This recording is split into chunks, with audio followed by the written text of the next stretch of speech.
కొన్ని చిన్న మాటలు ఉంటాయి, కానీ దానివల్ల మీ ఇంగ్లీష్ చాలా లోకల్ అనే ఇంప్రెషన్ మీరు నేటివ్ ఇంగ్లీష్ స్పీకర్స్కి ఇచ్చేస్తారు.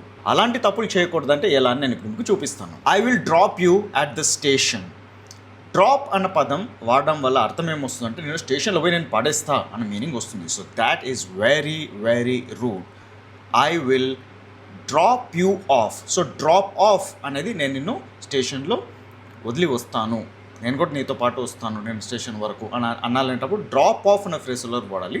అండ్ ఈ డ్రాప్ అండ్ ఆఫ్ మధ్యలో మనం ఆబ్జెక్ట్ ఏమైతే ఉందో యూ, నిన్ను అని. So I will drop you off అని ఇలా అంటాము. ఇలాంటివి తెలియకుండా ఎంత సిల్లీగా మాట్లాడుతుంటారు.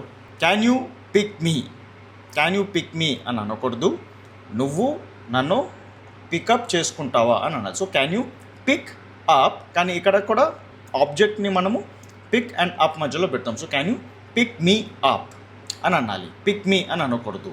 పిక్ మీకి అర్థం ఏమవుతుందంటే నేను నిన్ను చూస్ చేస్తున్నాను, నన్ను ఎంపిక చేస్తావా అన్నట్టు ఒక అర్థం వస్తుంది, which is not needed in this situation. Come in my car, నా కార్లో రా అని చెప్పాలనుకున్నాం. So come in my car అని అనకూడదు. కమ్ ఇన్ అనేటప్పుడు అది చాలా క్రీపీగా కూడా సౌండ్ అవుతుంది.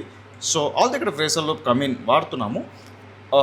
కమ్ ఇన్ ఎప్పుడు వాడుతాం అంటే కమ్ ఆన్ ఇన్ అంటే లోపలికి రా అనేటప్పుడు మాట్లాడుతాం. కానీ కార్ లోపలికి రా అనేటప్పుడు I will give you a rights, this is more appropriate, this is more kind. ఇలాంటి చిన్న విషయాలు కూడా తెలియకుండా మాట్లాడేటప్పుడు ఇంగ్లీష్ చాలా లోకల్గా ఉంది అన్న ఇంప్రెషన్, భావం మనము తెలియకుండానే అందరికీ ఇచ్చేస్తున్నాము.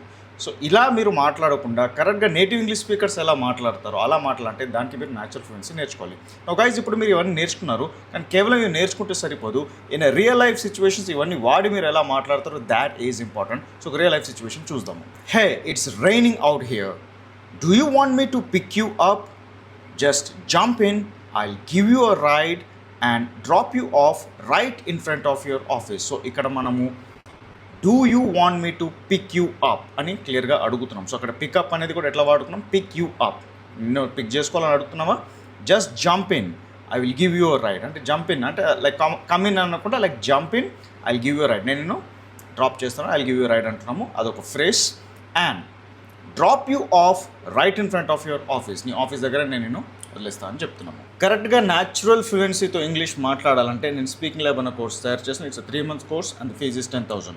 మీకు 10,000 ఎక్కువ అనిపించినా you can join the 1 month speaking club mini which is just 1,000 rupees. Guys మీరు ఒక 1,000 rupees కూడా పెట్టి ఒక 1 month అని 1 month అని అండర్ ఎస్టిమేట్ చేయకండి. ఒక 40% ఆఫ్ కోర్స్ కాంటెంట్ నేను 1 monthలోనే మీతో ఇస్తున్నాను. Because I want you to experience natural fluency. మీరే ఆలోచించి మాట్లాడే విధానంలో కూడా ఇలాంటి న్యాచురల్ ఫ్లూయెన్సీ రావాలంటే you have to do speaking club మినీలో అడ్మిషన్ తీసుకోవడానికి నాకు వాట్సాప్లో మెసేజ్ చేయండి.